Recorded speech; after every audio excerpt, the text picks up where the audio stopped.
नमस्कार प्यारे मित्रों, कैसे हैं आप सभी। आशा है आप सभी अच्छे और स्वस्थ होंगे।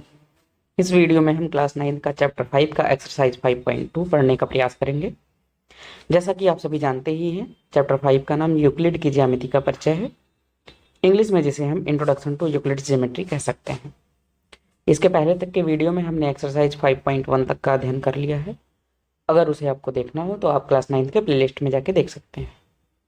आइए ज़्यादा समय न खर्च करके प्रश्न संख्या 1 पे आते हैं। इसके देखिए मित्रों, इसका प्रश्न संख्या 1 क्या कह रहा है कि आप यूक्लिड की जो 5वीं अवधारणा है उसको हम कैसे फिर से लिखेंगे ताकि इसे आसानी से समझा जा सके।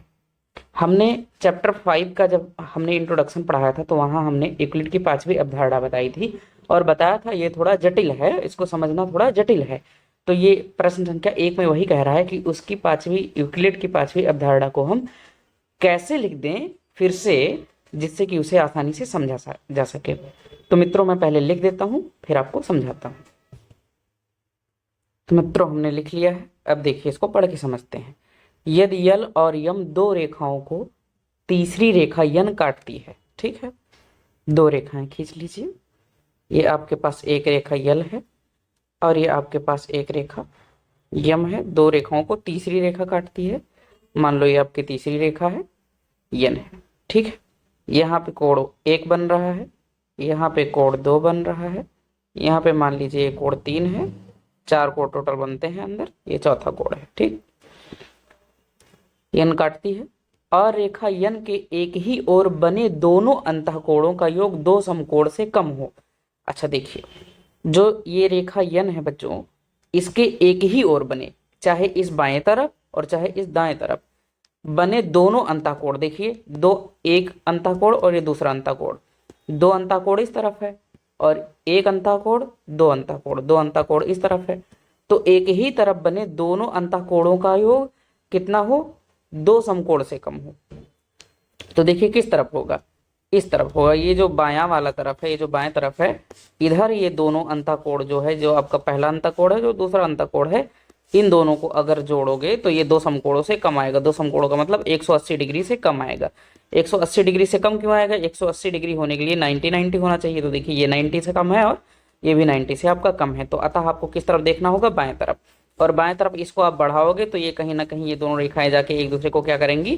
प्रतिच्छेद करेंगी, कट करेंगे एक दूसरे को, ठीक है। तो यल और यम बढ़ाने पर उसी ओर मिलेंगी जिस ओर के कोणों का योग दो समकोण से कम होगा। वही कह रहा है कि यल और यम को अगर आप बढ़ाओगे, यल और यम को चाहे जितना बढ़ाते जाओ, तो ये उसी ओर बेचारे मिलेंगे जिधर 180 अंश से हमेशा कम आएगा। तो ये किस तरफ होगा? इस यन रेखा के केवल किधर होगा? बाएं तरफ। जब आप अगर आप दाएं तरफ चले जाएंगे तो इधर दो समकोणों से क्या हो जाएगा? ज्यादा हो जाएगा, ठीक है। अर्थात इसी बात को कहा गया है कि दो भिन्न प्रतिच्छेदित रेखाएं, दो भिन्न प्रतिच्छेदित रेखाएं मतलब यल और यम, यही दोनों भिन्न रेखाएं अलग अलग हैं और क्या कर रही हैं? प्रतिच्छेद करेंगी कहीं ना कहीं। किधर? बाएं तरफ जब बढ़ाएंगे इन दोनों को। समान रेखा के समान नहीं हो सकती हैं, ठीक है। ये कभी समांतर नहीं हो सकती हैं, समान रेखा के समांतर नहीं हो सकती हैं, ठीक है।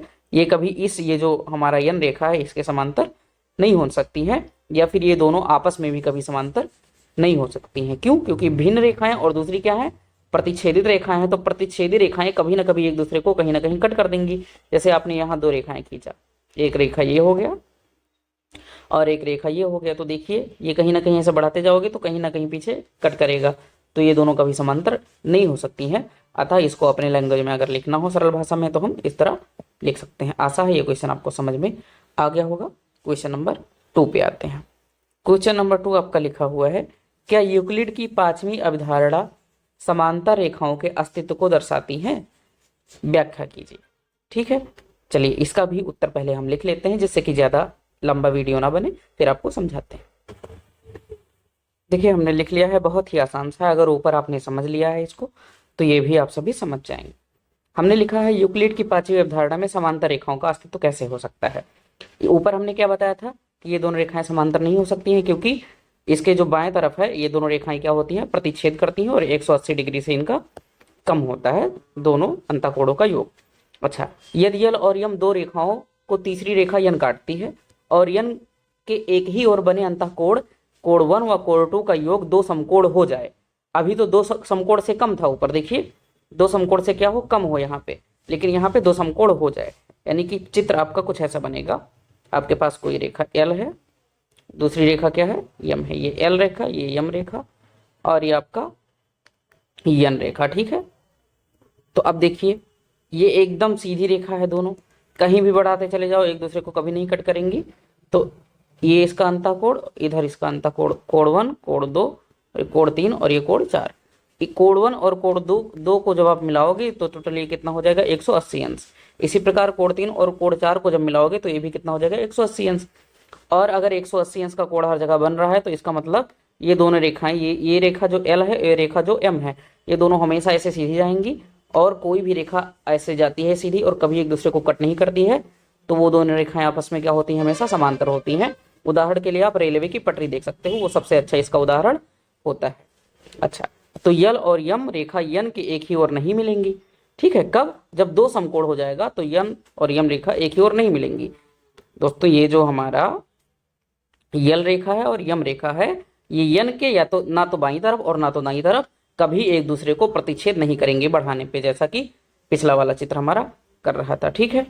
अच्छा, जब एंगल 1 प्लस एंगल 2 बराबर हमारा कितना हो जाए, 180 अंश हो जाए, तो ये यन के एक ही तरफ नहीं मिलेंगी, ठीक है। अच्छा, तो यन रेखा के दूसरी ओर जो बने अंतःकोण है हमारे, कोण 3 और कोण 4, उसका भी योग क्या हो, 180 अंश होगा, तब रेखा यल और यम कभी भी नहीं मिलेंगी, ठीक है भाई। इधर भी 180 अंश हो जाए और इधर भी 180 अंश हो जाए, तो ये जो हमारी एल रेखा और यम रेखा है, ये एक दूसरे को कभी नहीं कट करेंगी, कभी एक दूसरे से नहीं मिलेंगी। और जब कभी एक दूसरे से नहीं मिलेंगी तो हमारे यल और यम जो रेखा है बच्चों, वो क्या होगा, समांतर रेखा होगा, ठीक है।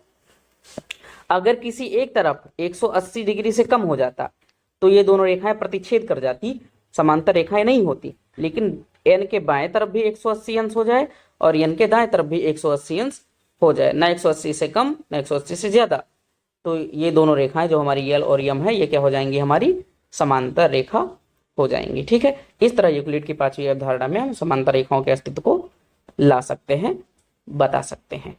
इसी के साथ में आपका एक्सरसाइज 5.2 समाप्त होता है और ये चैप्टर भी समाप्त होता है, चैप्टर 5। यदि आपको कोई डाउट है तो आप कमेंट सेक्शन में हमसे जाके पूछ सकते हैं। और अगर हमारी वीडियो आप सभी को पसंद आती है बच्चों, तो लाइक, शेयर और सब्सक्राइब जरूर करें। मिलेंगे अगले वीडियो में क्लास 9 के चैप्टर 6 के साथ में। तब तक आप सभी पढ़ते रहिए, स्वस्थ रहिए, मस्त रहिए। धन्यवाद।